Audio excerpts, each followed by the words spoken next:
Good morning student આપણે standard 3માં lesson number 3 ચાલે એમાં ફર્સ્ટ એક્ટિવિટી આપણે જોઈ ગયા હતા. હવે સેકન્ડ એક્ટિવિટી જોવાની છે. તેમાં સ્ટોરી છે, શોર ગ્રેપ્સ. આ સ્ટોરી એક વાર્તા છે. શોર એટલે ખાટી અને ગ્રેપ્સ એટલે દ્રાક્ષ, ખાટી દ્રાક્ષ. આ સ્ટોરી જોતાં પહેલાં આપણે એ સ્ટોરીના સ્પેલિંગ જોઈ લઈએ. પહેલું સ્પેલિંગ છે ફોક્સ. ફોક્સ એટલે શિયાળ. થીન એટલે પાતળું કે ઠીંગણું. લીવ્સ એટલે રહેઠાણ કે રહેવું. જંગલ એટલે વન, જંગલ. નીમ ટ્રી એટલે લીમડાનું ઝાડ. બેનિયન ટ્રી એટલે વડનું ઝાડ. હ્યુઝ એટલે વિશાળ, ઘટાદાર. એનિમલ્સ એટલે પ્રાણીઓ. હંગ્રી એટલે ભૂખ. ગ્રેપ્સ એટલે દ્રાક્ષ. જ્યુસી એટલે રસવાળી કે રસદાર. વેરી હાઈ એટલે બહુ ઊંચી. વેરી એટલે બહુ, હાઈ એટલે ઊંચી. ટાયર્ડ એટલે થાકવું. શોર એટલે ખાટી. સ્ટુડન્ટ, આ બધા સ્પેલિંગો તમારે તમારી નોટમાં લખવાના છે. હું તમને આનો ફોટો મોકલું છું. તમારે લખવાના અને મોઢે પણ કરવાના છે, કેમ કે ટેસ્ટ વખતે આમાંથી પૂછવામાં આવશે. હવે આપણે સ્પેલિંગ જોયા, હવે આપણે સ્ટોરી જોઈએ. સ્ટોરી શોર ગ્રેપ્સ, ખાટી દ્રાક્ષ. તમે એક વાર્તા સાંભળી છે ને ગુજરાતીમાં? એક જંગલ હોય છે, એમાં શિયાળ રહેતું હોય, તેને બહુ ભૂખ લાગી હોય છે. તે ફરતું જંગલમાં આગળ જાય છે અને તેને દ્રાક્ષનો વેલો જોવાય છે અને દ્રાક્ષ જોવાય છે. દ્રાક્ષ ખાવા માટે તે ઊંચું થાય છે, પણ દ્રાક્ષ તેને મળતી નથી, કારણ કે દ્રાક્ષ બહુ ઊંચે હોય છે. પણ તે કૂદકા મારે છે અને કૂદકા મારીને થાકી જાય, છતાં પણ તેને એની દ્રાક્ષ મળતી નથી. અને છેલ્લે તે કહે છે કે આ તો ખાટી દ્રાક્ષ છે, આને કોણ ખાય, એમ કરીને જતું રહે છે. આ વાર્તા આપણે ગુજરાતીમાં સાંભળી છે. હવે એ વાર્તાને આપણે ઇંગ્લિશમાં જોવાની છે, બરાબર? ચાલો જોઈએ તો. This is a fox. આ એક શિયાળ છે. It is thin. તે પાતળું છે, તે ઠીંગણું છે. ઇટ લીવ્સ ઇન ધ જંગલ. તે જંગલમાં રહે છે. There are many trees in the jungle. જંગલમાં ઘણા, મેની ટ્રીઝ એટલે ઘણા વૃક્ષ છે. There is a neem tree. એક લીમડાનું ઝાડ છે. નીમ ટ્રી એટલે લીમડાનું ઝાડ. It is green. તે લીલું છે. There is a banyan tree. અને એક વડનું ઝાડ પણ છે. ઇટ ઇઝ હ્યુઝ એટલે વિશાળ. તે વિશાળ છે, બરાબર?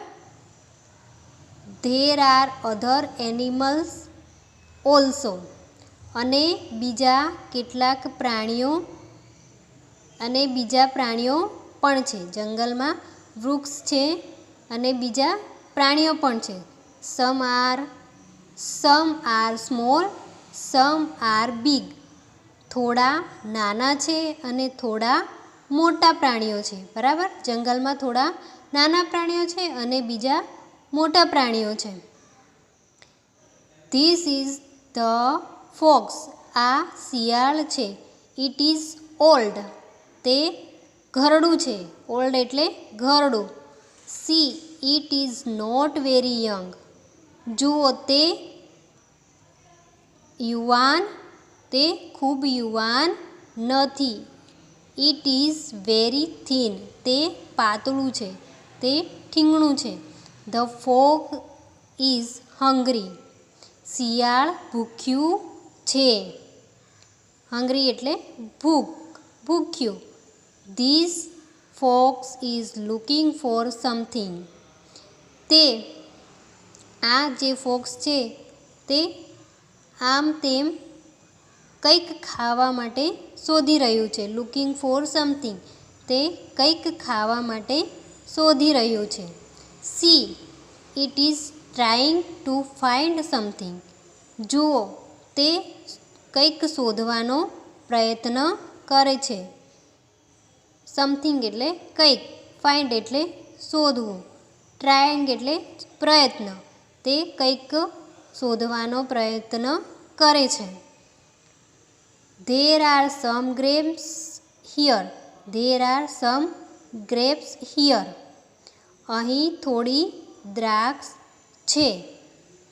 There the grapes are green and juicy. દ્રાક્ષ લીલી અને રસવાળી છે. નાવ ધ ફોક્સ લુકિંગ હેપી. હવે શિયાળ જોઈને ખુશ થયું. એને બહુ ભૂખ લાગી હતી. તે આમ તેમ કંઈક ખાવા માટે શોધતું હતું. એટલામાં એને થોડી દ્રાક્ષના વેલા જોવાય છે. તે જોઈને તે ખુશ થઈ જાય છે. C it jump up. જુઓ, તે કૂદકા મારે છે. તે કૂદે છે. ઇટ વોન્ટ ટુ ઇટ ધેમ. તે દ્રાક્ષને ખાવા ઈચ્છે છે. કૂદકા મારે છે એટલે એ દ્રાક્ષ ખાવા માટે ઈચ્છે છે. ઓ ઇટ કાન્ટ રીચ ધેમ.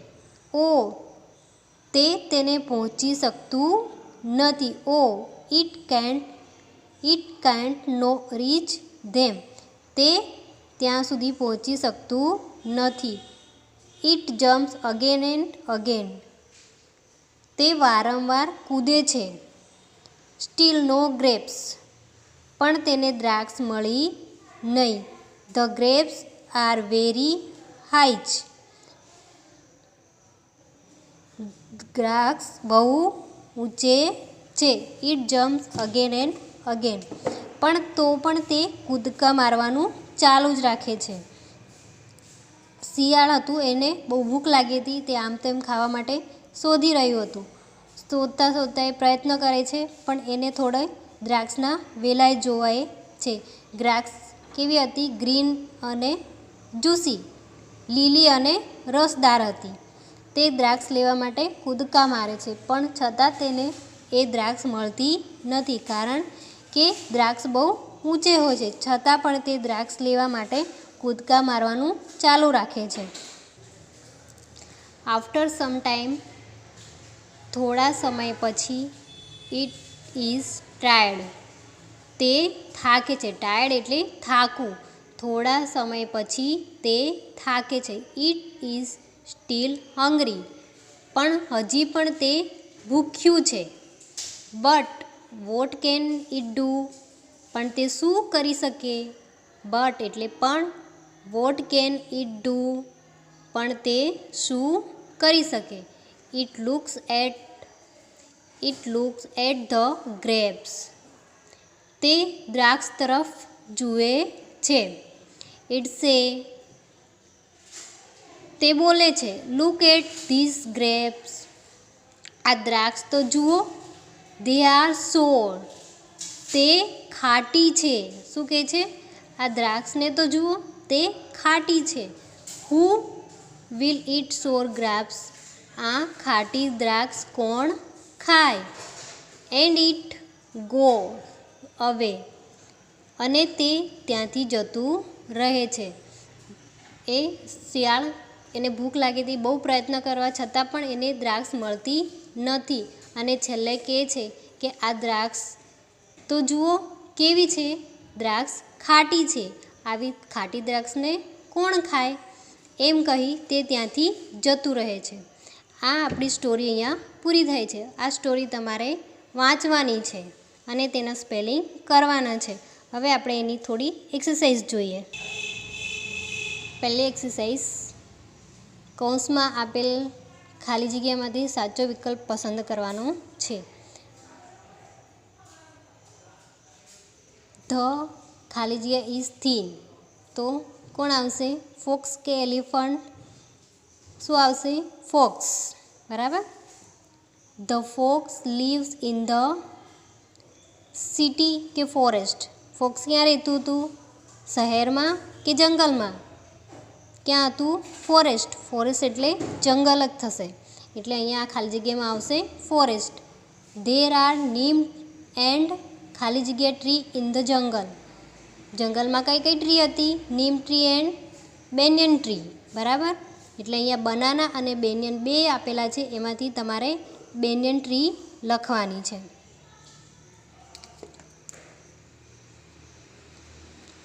પછી આગળની ખાલી જગ્યા છે there R small and big ખાલી જગ્યા ઇન ધ ફોરેસ્ટ. જંગલમાં સ્મોલ નાના અને મોટા શું હતા? એનિમલ્સ કે પીપલ?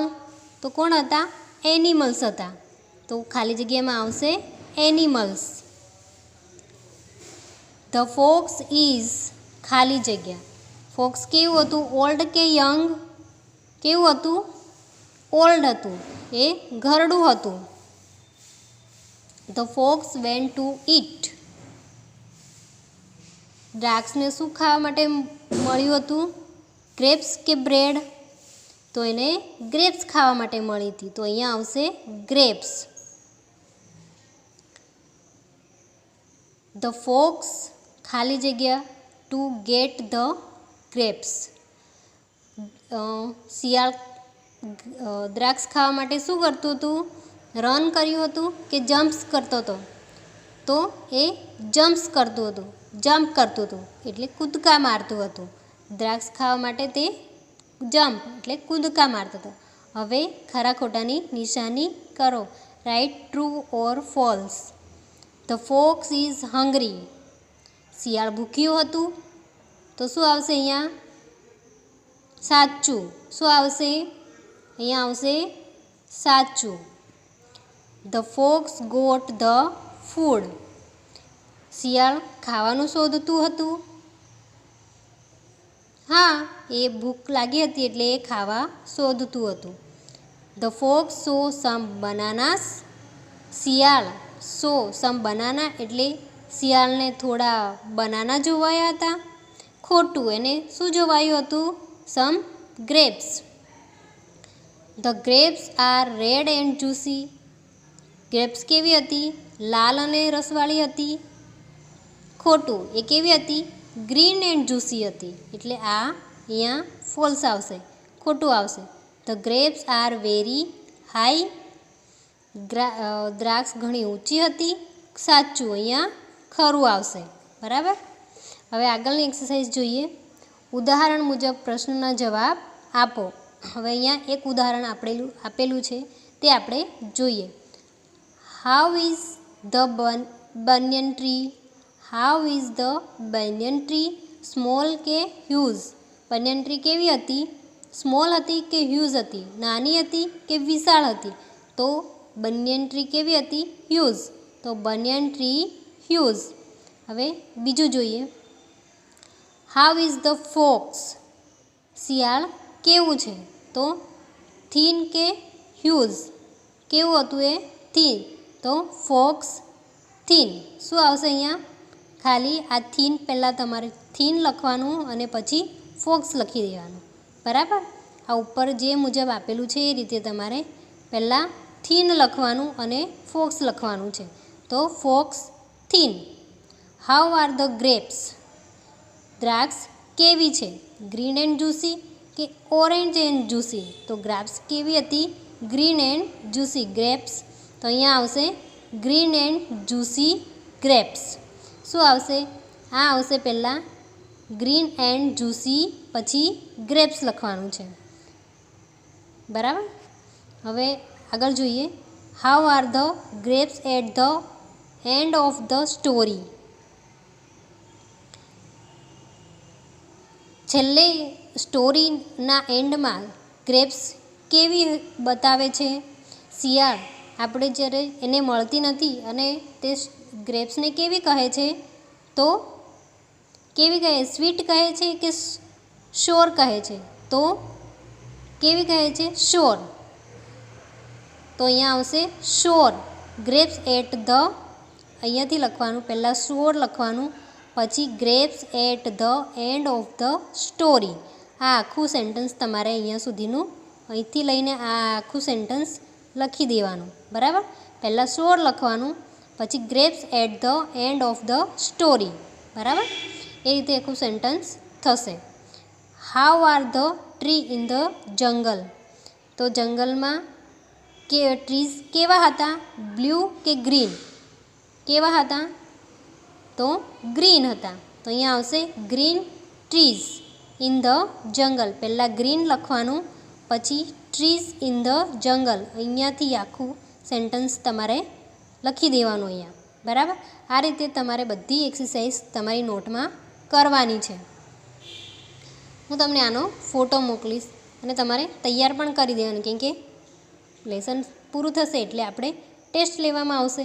એટલે તમે આ ધ્યાનથી એક્સરસાઇઝ કરજો. Okay, bye bye.